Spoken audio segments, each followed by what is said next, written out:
Prezados irmãos e irmãs, você que já é inscrito no meu canal, você que sempre me prestigia com seu like, compartilhamento, comentário, e prestigia também a Santa Igreja, porque este canal não é para focar no Luiz Cláudio Nogueira da Silva, e sim em Cristo, e sim em Maria Santíssima, e sim nos santos e santas. Vamos todos, neste momento, nos voltar para este Deus maravilhoso primeiramente. Antes de qualquer conteúdo, o que importa é o Senhor.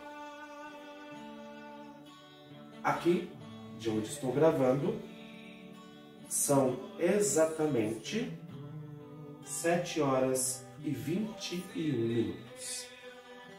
Vou rezar com vocês, antes de mais nada, a oração da manhã. Voltarei-me para a cruz e assim poderei mais prestigiadamente conectar-me com você. Independente que não é ao vivo, conecte-se com Deus através deste vídeo gravado e postado no YouTube.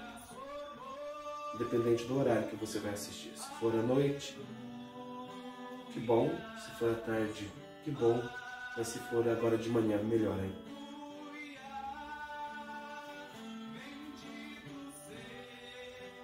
Em nome do Pai, e do Filho, e do Espírito Santo. Amém. Senhor, no silêncio deste dia que amanhece, venho pedir-te a paz, a sabedoria e a força. Quero olhar hoje o mundo com os olhos cheios de amor, ser paciente e compreensivo, manso e prudente. Quero ver além das aparências teus filhos, como tu mesmo os vê, não vê senão o bem em cada um. Cerra meus ouvidos a toda calúnia, guarda minha língua de toda maldade, que só de bênção se enche meu espírito, que eu seja tão bondoso e alegre, que todos, ao se aproximarem de mim, sintam a tua presença. Reveste-me de tua beleza, Senhor, que no decurso deste dia, desta quarta-feira, eu te revele a todos. Glória ao Pai, e ao Filho e ao Espírito Santo, como era no princípio, agora e sempre, por todos os séculos dos séculos. Amém. A Maria, saúde dos enfermos, porta da misericórdia, porta do céu, a ela o nosso clamor. Ave, Rainha dos céus, ave dos anjos, Senhora, ave raiz, ave, ó porta, da luz do mundo és aurora. Exulta, ó Virgem tão bela, as outras seguem-te após. Nós te saudamos, a Deus, que pede a Cristo por nós. Virgem Mãe, ó Maria.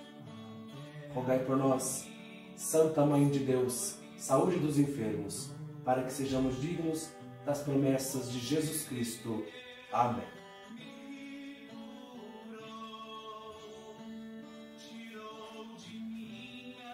Hoje, sinto no meu coração falar com vocês o seguinte.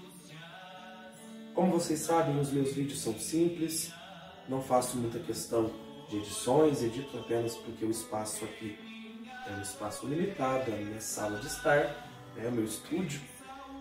Mas eu acho que é na simplicidade que eu vou atingir o seu coração. Independente se você, no seu profissionalismo, é um advogado, é uma autoridade política, é uma autoridade civil, é uma autoridade militar. Eu não sei. Talvez o celular esteja nas mãos, assistindo o meu vídeo, nas mãos de quem? De um padre, de um bispo, de um cardeal. Eu não mereço esse mérito, mas Deus merece. E os meus vídeos não focam em mim, e sim, naquele que morreu por nós. Inclusive tem duas imagens dele aqui, claro que nas igrejas paroquiais, capelas, catedrais, só se pode uma, por favor, tá? Mas nas nossas casas nós repetimos as imagens, principalmente a cruz, porque a cruz dentro de uma casa é o símbolo da fortaleza do cristão, porque a cristandade nasceu na cruz. O Cristo não está mais lá, mas ela nos recorda o sacrifício dele. Ela nos recorda de um jeito belo no material que é a arte sacra, porque tudo que é para Deus é bem feito.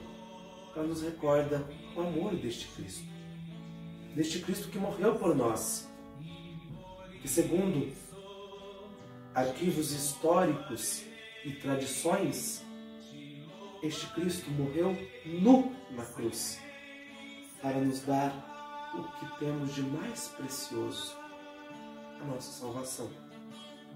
O Cristo se despojou por inteiro. Obviamente que nas imagens nós vemos velada a parte do corpo onde se encontram as partes íntimas, mas ele se velou, ele se desvelou, ele se desnudou por inteiro para nós. Nós possamos também nos desnudar por inteiro. Não tem parte melhor para isso do que se dedicar à igreja. A igreja católica, a igreja com a qual nós acreditamos, que em Mateus ele fala: tu és Pedro e sobre esta pedra edificarei a minha igreja.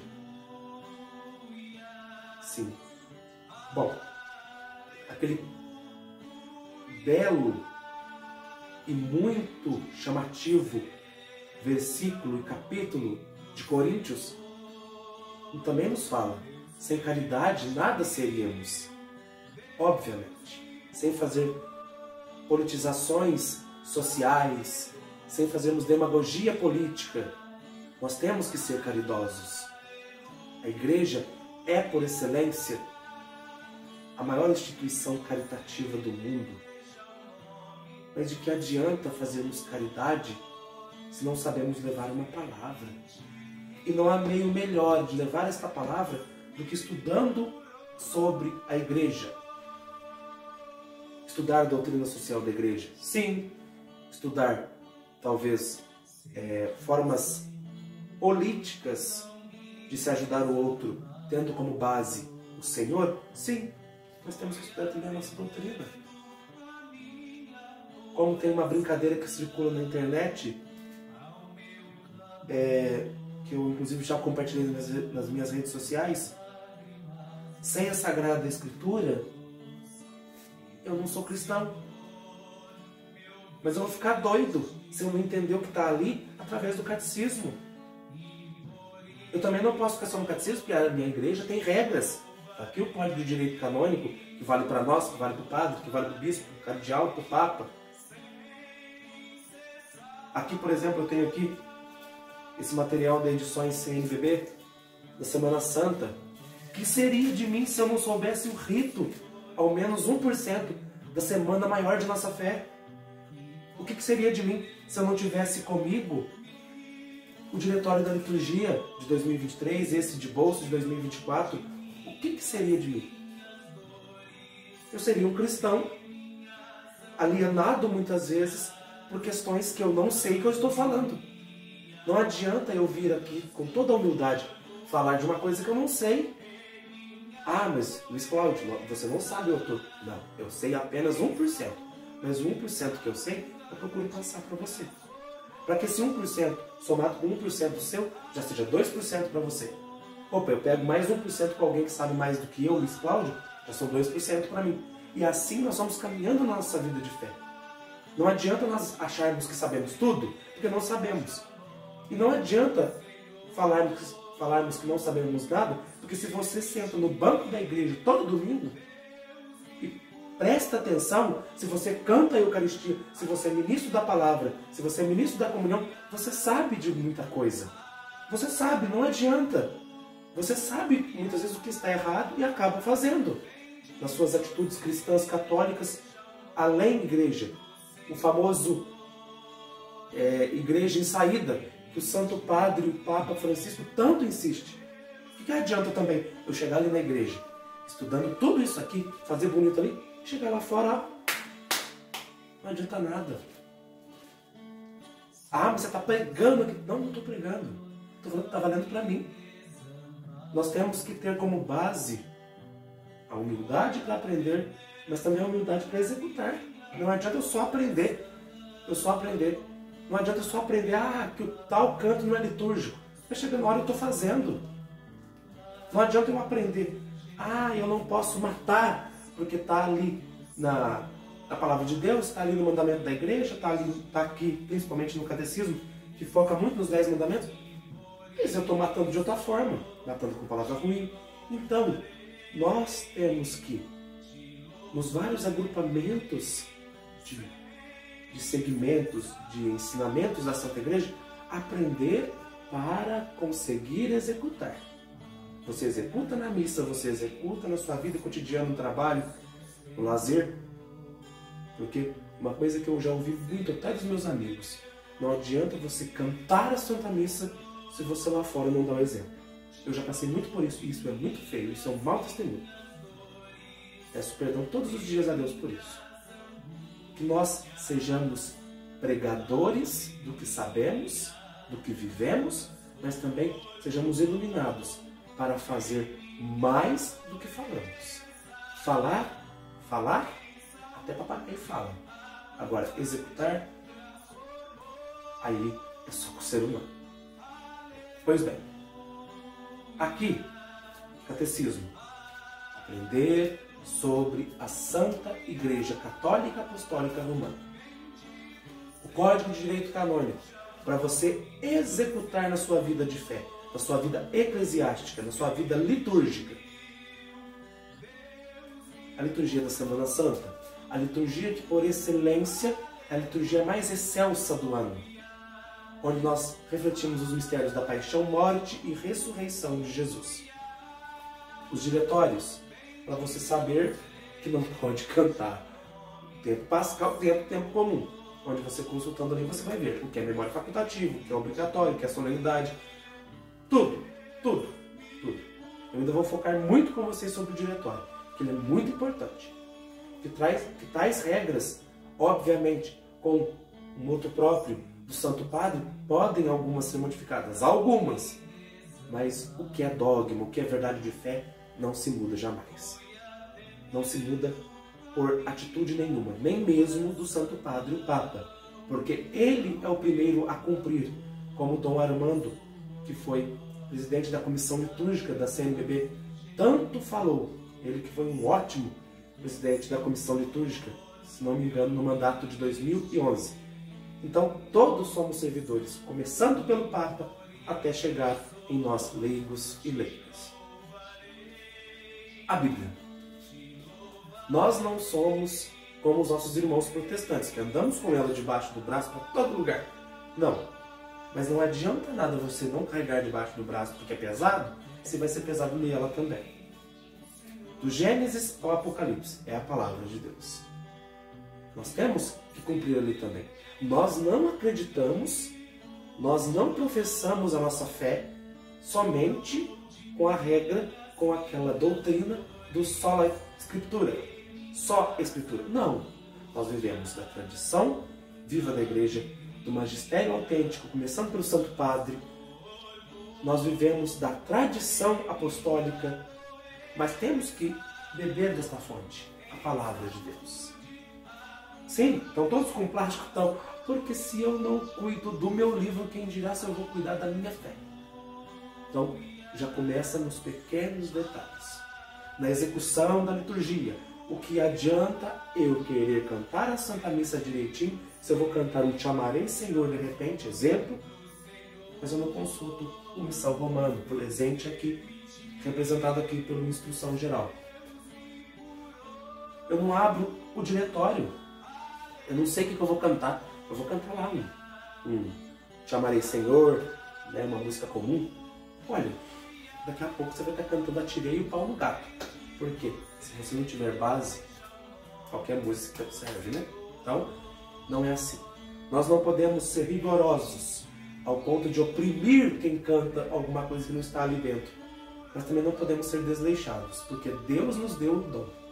E se nós não aproveitarmos dele como ele fala na parábola, ele vai recolher de volta. Portanto, aprendamos com os documentos da igreja, com os livros disponíveis, livros de boa qualidade. Por isso eu sempre indico as edições CNBB. Porque não adianta eu dar uma de política da boa vizinhança e querer indicar para vocês um livro que é de uma editora que eu não posso confiar.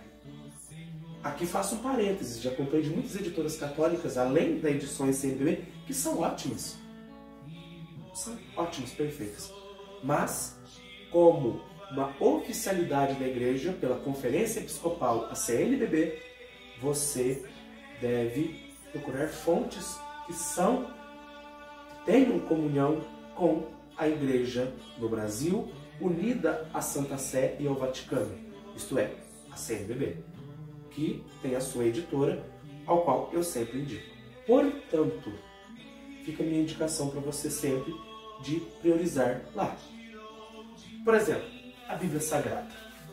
Se você observar aqui, ela tem a tradução oficial da CNBB, eu vou falar sobre ela mais para frente. Mas olha, é tão fácil de ler que você não precisa ser um exegeta para entender. Você vai entender capítulo por capítulo, versículo por versículo, página por página. Por quê? Porque a Conferência Nacional dos Bispos do Brasil, na pessoa dos responsáveis, dos exegetas, eles se preocupam no entendimento do povo de Deus. Não adianta eles publicarem uma Bíblia somente para o padre entender. O padre muitas vezes já sabe, ele fez 8, 9, 10, 11, 12 anos de teologia, de filosofia, né? Somando tudo. Não adianta. Não adianta. Se você não ter um manual, não ter algo que vá te explicar, assim, que vai facilitar a sua vida, você muitas vezes está apanhando café, como eu falei no vídeo de domingo. E quer aprender a palavra de Deus? Você não vai ter tempo de ficar procurando tudo no dicionário. Então eles facilitam as coisas para você.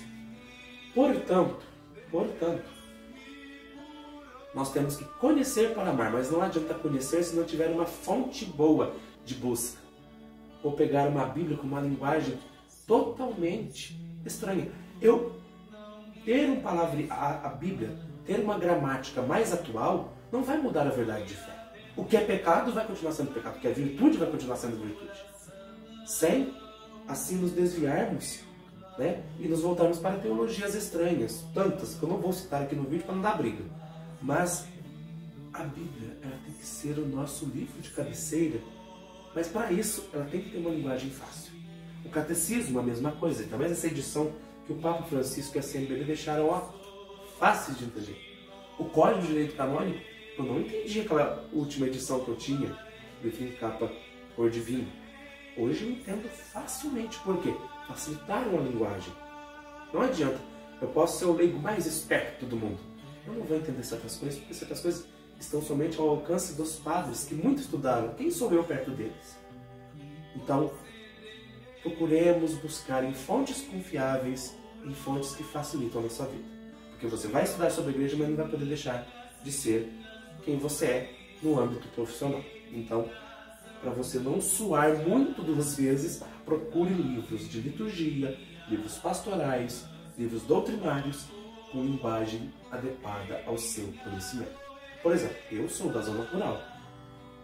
Se chega para mim um livro com uma linguagem difícil em 2006, 2007, onde eu estava com 10 anos, por exemplo, eu não sabia nem ler direito, eu não tinha 0% de ensinamento litúrgico pastoral, eu não vou entender nada. Mas eu com 7 anos posso muito bem querer aprender sobre a igreja. Então, eu indico, procure editoras que tenham edições atualizadas para você entender bem. Nós atualizamos o português, a gramática, para o melhor entendimento, mas a doutrina continua sendo a mesma sã doutrina da Santa Mãe Igreja Católica Apostólica Romana, que segundo a nossa fé nos revela, segundo bases e fatos, o próprio Cristo a entregou para nós. Como entregou Nossa Senhora como nossa mãe aos pés da cruz, representada, nós fomos representados pelo apóstolo, o discípulo amado São João Evangelista. Que Deus abençoe você, tenha uma ótima quarta-feira, um ótimo dia, um ótimo finalzinho do mês de julho, neste dia em que a igreja celebra a memória litúrgica dos avós de Jesus, dos pais de Nossa Senhora, Santana e São Joaquim. Rezemos pedindo pelos nossos avós. Eu, que tenho minha avó falecida desde 2020, rezo muito pela alma dela. E você também reze pelos seus avós, reze pelos seus pais, também talvez sejam avós. E rezemos para que os nossos avós continuem sendo esta fonte inesgotável de sabedoria para nós. Lembrando que quanto mais cabelos brancos, mais sabedoria. Quanto mais cabelos brancos, mais responsabilidade para passar o que é bom para os netos. A você que está assistindo o meu vídeo e a avó, um beijo no seu coração. Que Deus abençoe. Salve Maria Imaculada. Glória ao Pai, ao Filho e ao Espírito Santo, como era no princípio, agora e sempre, por todos os séculos dos séculos. Amém. Até a próxima, se Deus quiser.